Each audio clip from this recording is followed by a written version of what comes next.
नमस्कार साथियों, अस्सलाम वालेकुम। आप सभी लोगों का, सभी भाई बहनों का, सभी दोस्तों का हमारे online YouTube channel UP Urdu GS academy पर बहुत बहुत स्वागत है। साथियों, भारतीय राष्ट्रीय आंदोलन आज हमारा टॉपिक है आधुनिक इतिहास। तो आधुनिक इतिहास के क्रम में भारतीय राष्ट्रीय आंदोलन में हमने आपको गांधी युग की शुरुआत की थी और गांधी जी के भारत आने के बाद में जितने भी आंदोलन हुए क्रम से हम आपको बताते हुए असहयोग आंदोलन, उसके बाद चौरी चौरा कांड, उसके बाद स्वराज पार्टी की स्थापना, यहाँ तक हमने आपको बताया था। अब स्वराज पार्टी की स्थापना जब हुई, स्वराज पार्टी की स्थापना जब 1923 में हो गई, मोतीलाल नेहरू और सीआर दास ये दोनों कांग्रेस से इस्तीफा देकर इलाहाबाद में आए और स्वराज पार्टी की स्थापना 1923 में करी। इसके बाद हमने आपको पिछले क्लास में बताया था कि इसके बाद से जो है क्रांतिकारी आंदोलन का दूसरा चरण शुरू होता है 1924 से लेकर के और 1934 तक, 1924 से लेकर 1934 तक। तो जो क्रांतिकारी आंदोलन का पहला चरण था वो तो गांधी ले गए, गांधी ने खा गए, सब सारा आंदोलन गांधी ने कर डाला, गांधी जी ने किया। तो गांधी जी ने जो भी आंदोलन किए उन सभी आंदोलनों को हमने आपको क्रम से बताया था। असहयोग आंदोलन चौरी चौरा कांड के बाद गांधी जी ने स्थगित कर दिया था। अब चौरी चौरा कांड जो हुआ उसी के चलते उसी के बाद में मोतीलाल नेहरू और सीआर दास ये दोनों लोग कांग्रेस से इस्तीफा देकर इलाहाबाद में आए और 1923 में स्वराज पार्टी की स्थापना कर दी। उसके बाद से 1924 से शुरू होता है क्रांतिकारी आंदोलन का द्वितीय चरण।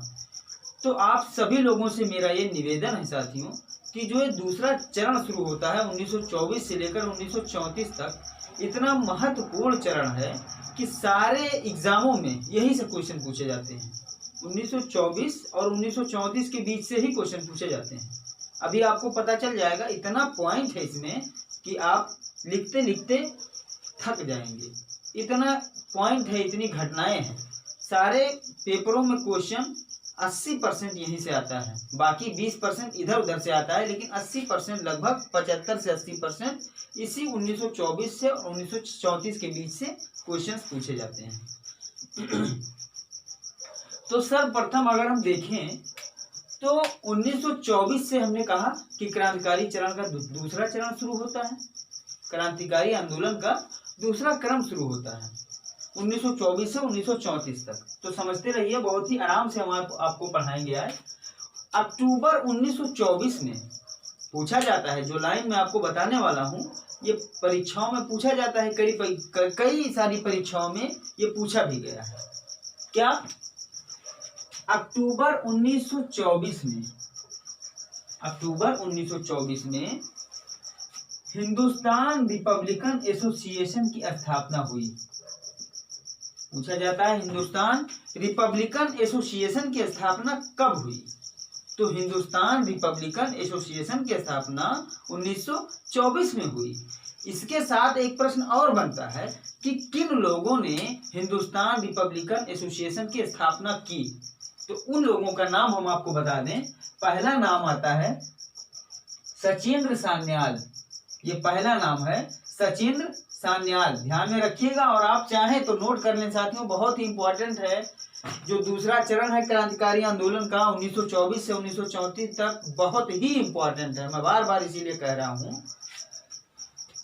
तो पहला नाम था सचिंद्र सान्याल और दूसरा नाम था जोगेश चटर्जी।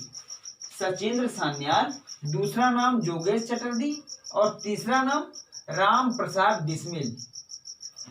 तो ये तीन नाम हैं जिन्होंने हिंदुस्तान रिपब्लिकन एसोसिएशन की स्थापना 1924 अक्टूबर 1924 में करी थी। तो ये वो लाइन हो गया जो आपको 2-3 क्वेश्चन को हल करने का उत्तर दिलाएगा, सॉल्यूशन दिलाएगा। पहला क्वेश्चन है कि हिंदुस्तान रिपब्लिकन एसोसिएशन की स्थापना किस सन में हुई। 4 ऑप्शन दे दिए जाएंगे, तो आप ध्यान रखिए अक्टूबर 1924 में हुई। दूसरा क्वेश्चन है कि हिंदुस्तान रिपब्लिकन एसोसिएशन की स्थापना किन लोगों ने की, कौन सा नाम नहीं था इसमें, तो आपको ये 3 नाम याद रखने हैं, सचिंद्र नाथ सान्याल, जोगेश चटर्जी और राम प्रसाद बिस्मिल। ठीक है। तीसरा क्वेश्चन आता है कि ये जो है हिंदुस्तान रिपब्लिकन एसोसिएशन जो संस्था थी जिसकी स्थापना सचिंद्र सान्याल, जोगेश चटर्जी और राम प्रसाद बिस्मिल ने की थी अक्टूबर 1924 में, वो कहाँ की थी, ये तीसरा क्वेश्चन है, कहाँ की थी, तो ये कानपुर में की थी। तो इस पॉइंट से आपके 3 क्वेश्चन तैयार हुए, चाहे वो प्राइमरी सुपर टेट भर्ती हो, चाहे वो जूनियर सुपर टेट भर्ती हो, चाहे वो जीआईसी का जीएस का भाग हो, चाहे वो UP triple SC, SSC, UPSI, video, कोई भी एग्जाम हो, हर एग्जाम में 1924 से 1934 के बीच से क्वेश्चन 70 से 80% पूछे जाते हैं। इसीलिए मैं कहता हूं ये जो दूसरा चरण है क्रांतिकारी आंदोलन का बहुत ही महत्वपूर्ण है, बहुत ही अहम है। तो एक पॉइंट से आपके 3 क्वेश्चन बने।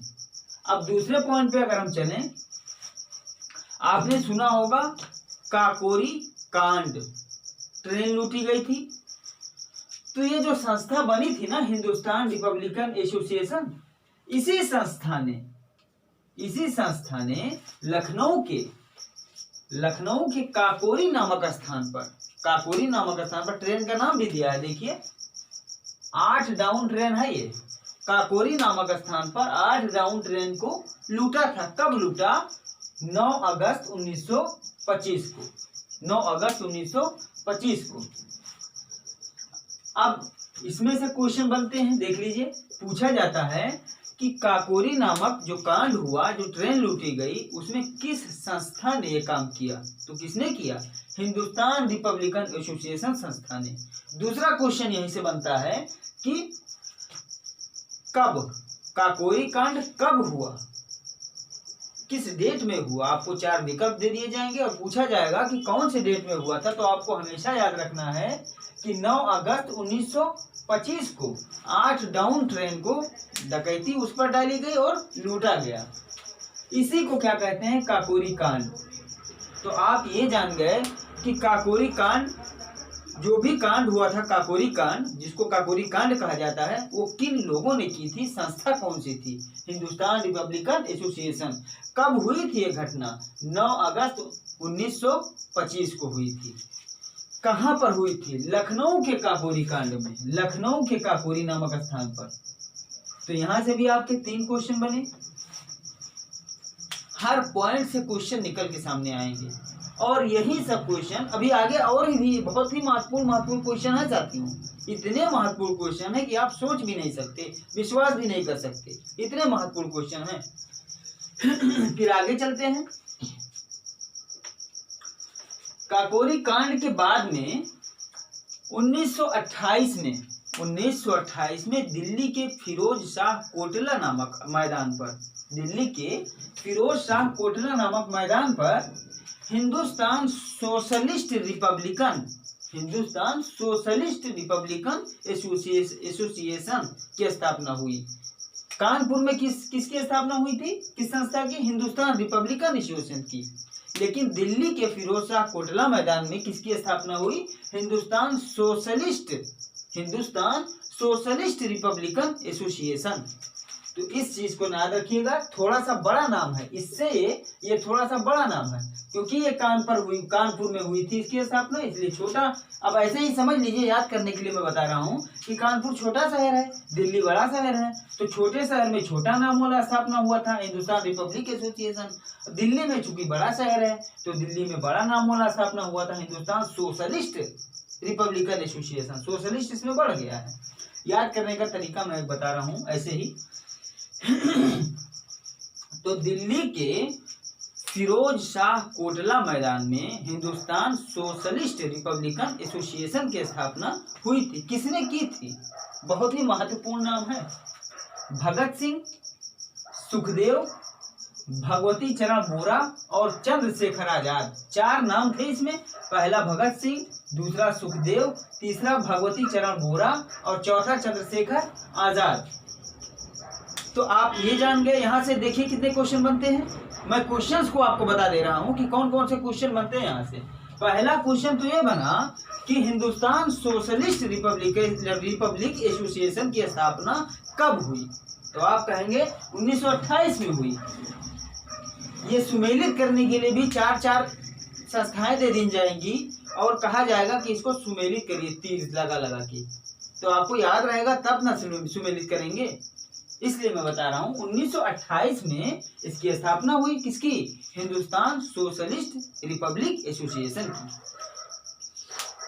कहाँ पर हुई? दिल्ली में फिरोज शाह कोटला मैदान में। दिल्ली में फिरोज शाह कोटला मैदान में।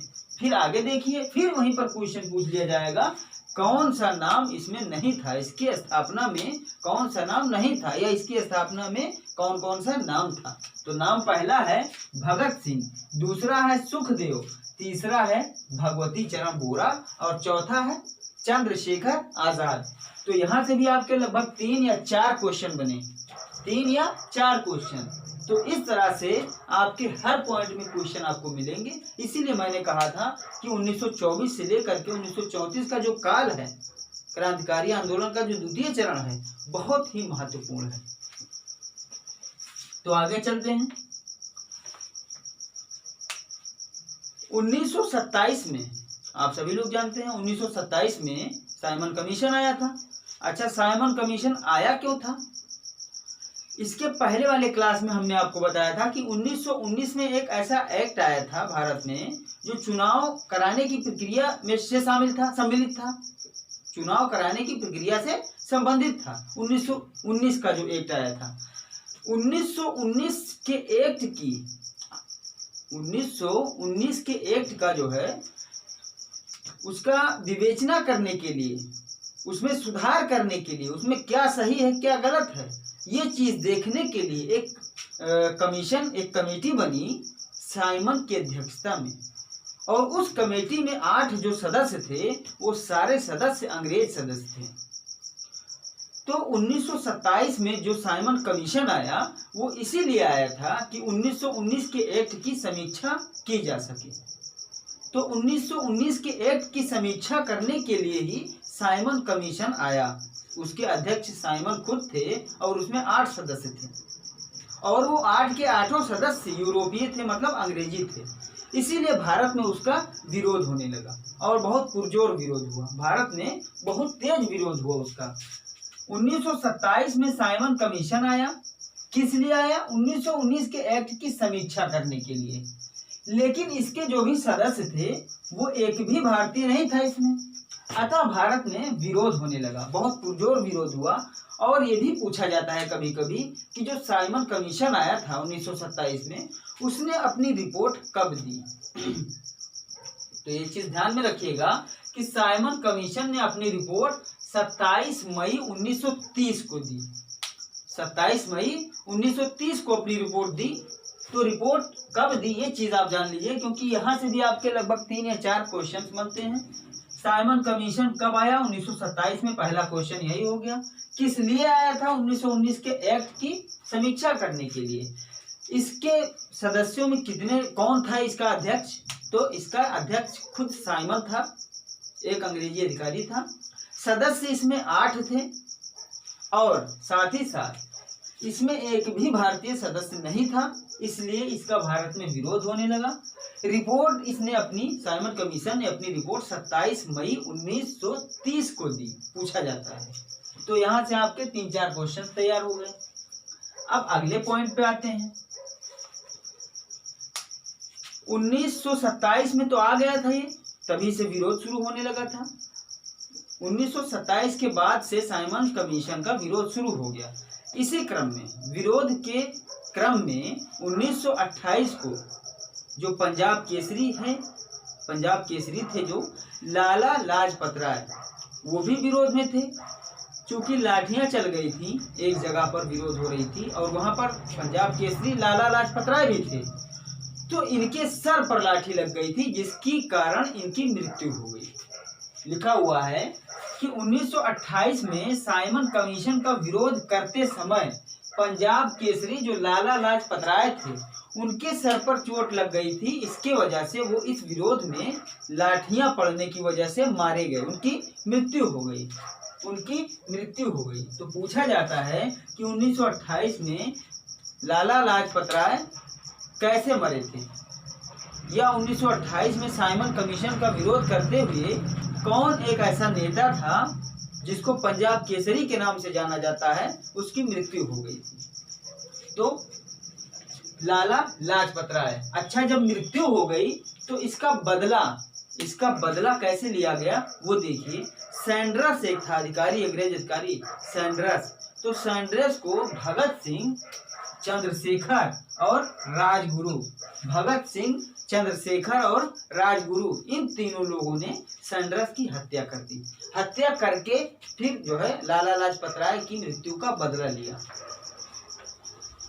तो सैंड्रस की हत्या कर दी गई थी किसके द्वारा? भगत सिंह, राजगुरु और चंद्रशेखर आजाद ने सैंड्रस की हत्या करके लाला लाजपत राय की मौत का बदला ले लिया। उसके बाद अगला पॉइंट है कि भगत सिंह और बटुकेश्वर दत्त, आपने सुना हुआ केंद्रीय विधानमंडल में बम जो कांड हुआ था, भगत सिंह और बटुकेश्वर दत्त, भगत सिंह और बटुकेश्वर दत्त ने कब बम फेंका था असेंबली में? 8 अप्रैल 1929 को। ये ध्यान में रखिएगा कि भगत सिंह और बटुकेश्वर दत्त ने केंद्रीय विधानमंडल में 8 अप्रैल 1929 को बम फेंक दिया था। 8 अप्रैल, कई बार मैं इसको कह रहा हूं कि आपको डेट याद रहे। 8 अप्रैल 1929 को भगत सिंह और बटुकेश्वर दत्त ने केंद्रीय विधानमंडल में बम फेंक दिया था। और बम भी तब फेंका, बम भी कब फेंका? चर्चा हो रही थी केंद्रीय विधानमंडल में, चर्चा हो रही थी। एक तो पीपुल सेफ्टी बिल था, पब्लिक सेफ्टी बिल था, और ट्रेड डिस्प्यूट बिल था। इन दोनों बिल पर चर्चा हो रही थी। एक पब्लिक सेफ्टी बिल था और एक था ट्रेड डिस्प्यूट बिल। इन दोनों बिल्स पर चर्चा हो रही थी केंद्रीय विधानमंडल में। और उसी के दौरान, चर्चा के दौरान, भगत सिंह और बटुकेश्वर दत्त ने 8 अप्रैल 1929 को उसी केंद्रीय विधानमंडल में बम फेंक दिया।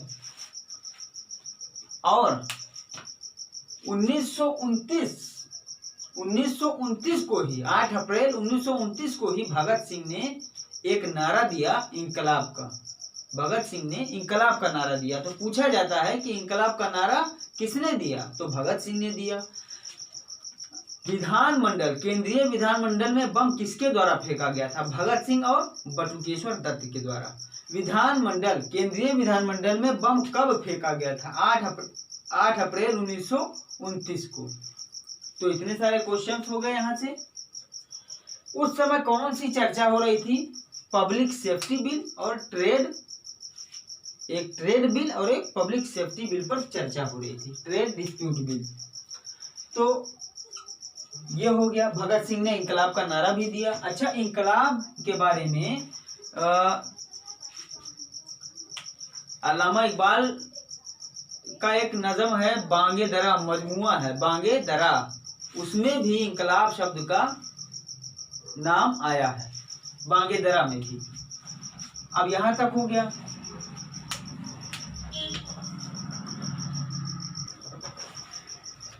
अब इसके बाद हम लोग आगे बढ़ते हैं, थोड़ा सा आगे बढ़ते हैं कि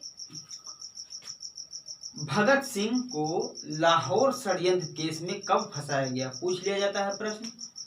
तो ये पॉइंट है कि 23 मार्च 1931 को लाहौर षड्यंत्र केस में भगत सिंह, सुखदेव और राजगुरु, इन तीनों लोगों को फंसा करके फांसी दे दी गई।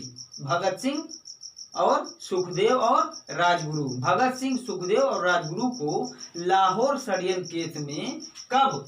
23 मार्च 1931 को। तो पूछा जाता है कि भगत सिंह को फांसी कब हुई थी, तो कब हुई थी? 23 मार्च 1931 को भगत सिंह को फांसी हुई थी। क्यों हुई थी? क्योंकि उन्हें लाहौर षड्यंत्र केस में फंसा दिया गया था। 3 लोगों को, भगत सिंह, सुखदेव और राजगुरु, तो इन 3 लोगों को फांसी हुई। और अगर वहीं पूछा जाए चंद्रशेखर ने अपने आप को इलाहाबाद के अल्फ्रेड पार्क में गोली कब मारी थी, तो चंद्रशेखर की बात अगर हम करें तो 27 जनवरी 1931 को। भगत सिंह को फांसी तो 23 मार्च 1931 को हुई, लेकिन चंद्रशेखर आजाद ने इलाहाबाद के अल्फ्रेड पार्क में अपने आप को गोली मार ली थी। कब? 27 जनवरी 1931 को। तो इतने सारे फैक्ट हो गए आपके, जो वनडे में भी काम आएंगे, आपके सुपर टेट में भी काम आएंगे, जीआईसी में भी काम आएंगे। यहाँ से हर परिपेपर में क्वेश्चन पूछा जाता है। इसके बाद कुछ और बातें हम लोग करते हैं। ये क्रांतिकारी आंदोलन का द्वितीय चरण था। इसके बाद कुछ बातें और हम लोग करेंगे। साथियों, इस वीडियो को मेरा आपसे निवेदन है कि इस वीडियो को आप 2-3 बार देखेंगे तो यहाँ से जितने भी पॉइंट हैं, लगभग 15-16 क्वेश्चंस हैं, वो आपको बिल्कुल तैयार हो जाएंगे। तो क्वेश्चन इसी तरह से बनाया जाता है। 23 मार्च 1931 को तो भगत सिंह, राजगुरु और सुखदेव को फांसी हुई, और 27 जनवरी यानी थोड़ा 2 महीना पहले 27 जनवरी 1931 को चंद्रशेखर आजाद ने इलाहाबाद के अल्फ्रेड पार्क में अपने आप को गोली मार ली थी।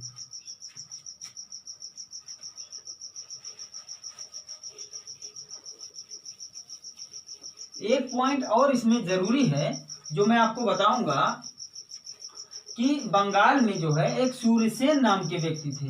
बंगाल में एक सूर्यसेन नाम के व्यक्ति थे। उन्होंने क्या किया? उन्होंने इंडियन रिपब्लिक आर्मी की स्थापना की। बंगाल में सूर्यसेन ने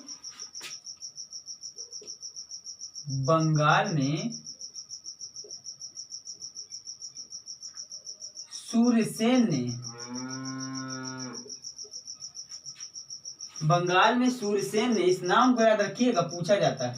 यहाँ से 2-3 क्वेश्चन आपको मिल जाएंगे। तो ये पॉइंट है कि बंगाल में सूर्यसेन ने इंडियन रिपब्लिक आर्मी की स्थापना की।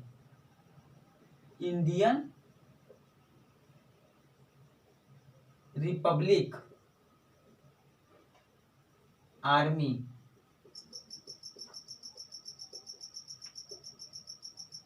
एक संस्था है जो सूर्यसेन ने इसकी स्थापना की थी। इंडियन रिपब्लिकन आर्मी की स्थापना की। कहाँ की? बंगाल में।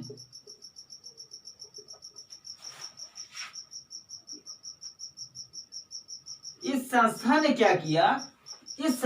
क्या किया कि 18 अप्रैल 1930 में चटगांव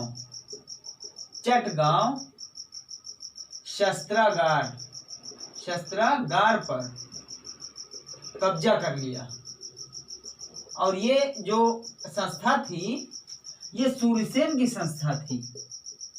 सूर्यसेन, और ये संस्था बंगाल में स्थापित की गई थी। सूर्यसेन की संस्था थी ये इंडियन रिपब्लिक आर्मी, और ये बंगाल में स्थापित की गई थी सूर्यसेन द्वारा।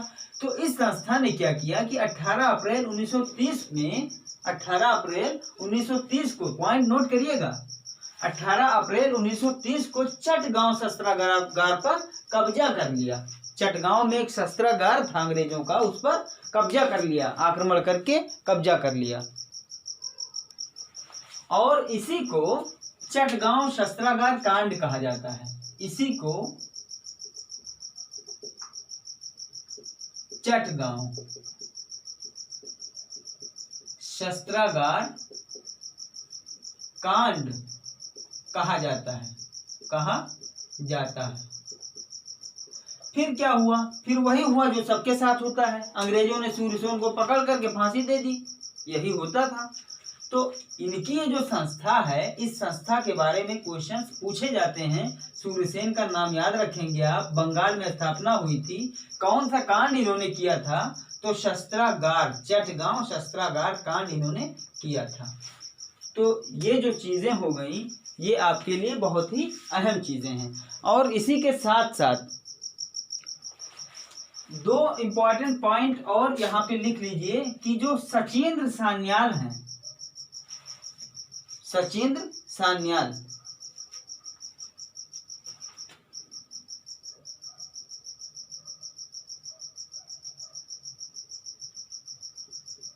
इन्होंने एक किताब लिखी है बंदी जीवन। पूछा जाता है बंदी जीवन, कई बार पूछा गया है पेपर में। सचिंद्र सान्याल का ये किताब है बंदी जीवन।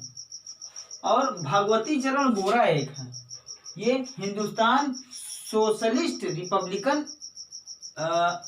के ये संस्थापक हैं, जो दिल्ली में फिरोज शाह कोटला मैदान में एक संस्था की स्थापना हुई थी। हिंदुस्तान सोशलिस्ट रिपब्लिकन की स्थापना हुई थी एक संस्था की। वो उसके एक संस्थापक में इनका भी नाम है भगवती चरण बोरा।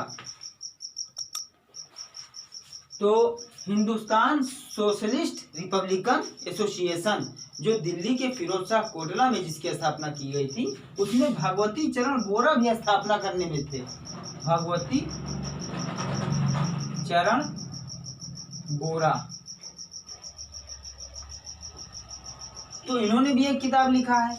अच्छा, ये जो सचिंद्र सान्याल था, इन्होंने हिंदुस्तान रिपब्लिकन एसोसिएशन जो कानपुर में स्थापना हुई थी, उसमें ये थे सचिंद्र सान्याल। और इन्होंने लिखा बंदी जीवन, ठीक। और वहीं पर भगवती चरण बोरा जो हैं, इन्होंने लिखा philosophy of bomb, philosophy of bomb पूछा जाता है, ये इंपॉर्टेंट है, इसीलिए मैंने इसको लिख दिया। सचिंद्र सान्याल का बंदी जीवन और भगवती चरण बोरा का फिलॉसफी ऑफ बॉम्ब। तो ये चीज हो गया। अब आप सभी लोग जानते ही हैं कि 1927 में साइमन कमीशन आया था। और उसी क्रम में अगर हम बात करें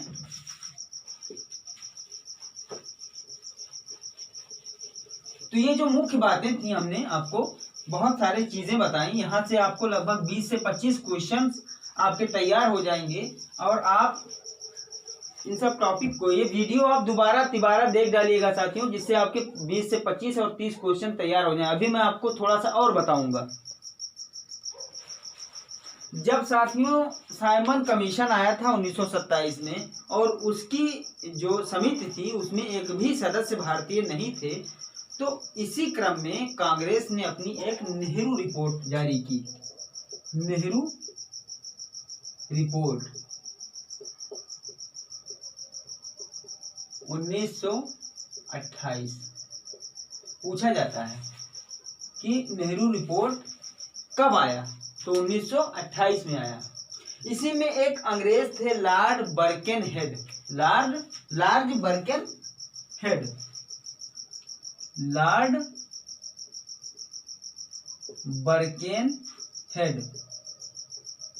इन्होंने कहा, इन्होंने भारतीयों को चुनौती दी कि ऐसा संविधान बनाओ जिस संविधान से पूरी जनता खुश हो। ऐसी चुनौती दी इन्होंने भारतीयों को। इन्होंने लॉर्ड, इनका नाम याद रखिएगा, लॉर्ड बर्केनहेड ने भारतीयों को ऐसी चुनौती दी कि ऐसा संविधान बनाओ जिससे सारे लोग खुश हों। क्यों नहीं बनाते हो ऐसा संविधान? भारतीयों को इन्होंने चुनौती दी। तब जो है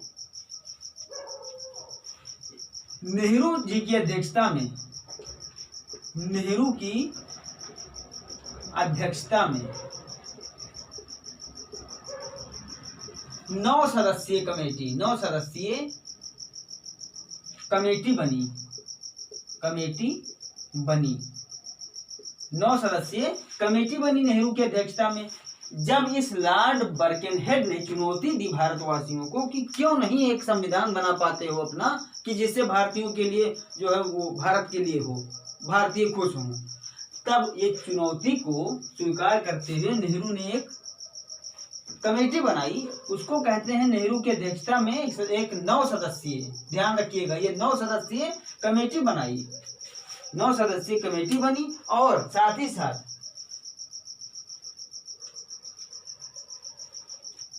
10 अगस्त 1928 को किसने इस नेहरू की कमेटी ने, इसी को कहा जाता है नेहरू रिपोर्ट, 10 अगस्त 1928 को इसने अपनी रिपोर्ट सौंपी। ठीक, तो इन्होंने चुनौती दी थी और इसी क्रम में नेहरू ने एक कमेटी बना दी 9 सदस्यीय और फिर रिपोर्ट दे दिया 10 अगस्त 1928 को, इसी को कहते हैं नेहरू रिपोर्ट। तो 10 अगस्त 1928 याद रखिएगा, नेहरू रिपोर्ट 10 अगस्त 1928। ठीक है, इसी में एक इम्पोर्टेंट क्रम छोटा सा और है कि इसमें 19 मूल अधिकारों को, 19 मूल अधिकारों को प्रतिपादित किया गया, प्रतिपादित किया गया। अच्छा, ये हो गया नेहरू रिपोर्ट 1928 को, तो नेहरू रिपोर्ट के बारे में हो गया। अब बात करते हैं अगला, 1929 में लाहौर अधिवेशन हुआ, बहुत ही महत्वपूर्ण है लाहौर अधिवेशन।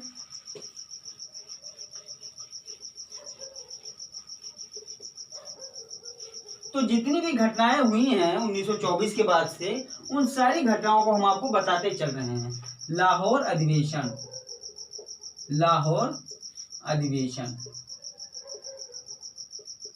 कब? 1929 को। इस लाहौर अधिवेशन में रावी नदी के तट पर, लाहौर अधिवेशन में रावी नदी के तट पर 31 दिसंबर 1929, 31 दिसंबर 1929 की आधी रात को रावी नदी के तट पर 31 दिसंबर 1929 की आधी रात को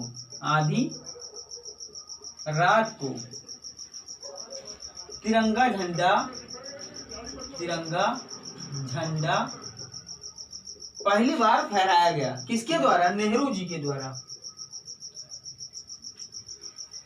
तिरंगा झंडा पहली बार, ये ध्यान में रखिएगा, बहुत ही इंपॉर्टेंट लाइन है। रावी नदी के तट पर 31 दिसंबर 1929 की आधी रात को तिरंगा झंडा पहली बार नेहरू द्वारा फहराया गया। ठीक है, और साथ ही साथ एक पॉइंट और भी बहुत इंपॉर्टेंट पॉइंट है कि 26 जनवरी 1930 को, 26 जनवरी 1930 को क्या हुआ?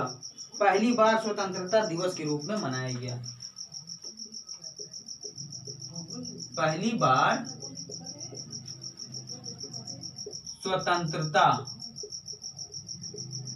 दिवस के रूप में मनाया गया।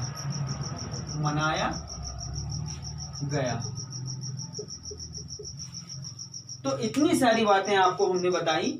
लाहौर अधिवेशन हो गया, इसके बाद शुरू हो जाता है साथियों सविनय अवज्ञा आंदोलन गांधी जी के द्वारा, तो वो हम अगले क्लास में बताएंगे। फिलहाल सविनय अवज्ञा आंदोलन जो है वो फरवरी 1930 में शुरू होता है, फरवरी 1930 में शुरू होता है, और 1924 से लेकर 1930 तक की जो भी घटनाएं हैं वो हमने आपको बता दी। यहाँ से लगभग 30-40 सवाल आपके बनेंगे, 30-40 क्वेश्चन आपके बनते हैं। आप 2-3 बार वीडियो को देखिएगा और सारे क्वेश्चन आपके तैयार हो जाएंगे। फिर हम आपको सविनय अवज्ञा आंदोलन बताएंगे जो फरवरी 1930 से शुरुआत हुई गांधी जी के द्वारा। ठीक, तो आज का क्लास यहीं पर खत्म करते हैं। पूरा वीडियो देखने के लिए बहुत बहुत धन्यवाद साथियों, बहुत बहुत शुक्रिया। आप सभी से निवेदन है कि हमारा चैनल आप सब्सक्राइब करते रहें। जिन लोगों ने, जिन भाई बहनों ने सब्सक्राइब नहीं किया है या जो नए लोग हैं वो सब्सक्राइब कर लें और साथ में शेयर भी करें, कमेंट भी करें। बहुत बहुत धन्यवाद, बहुत बहुत शुक्रिया।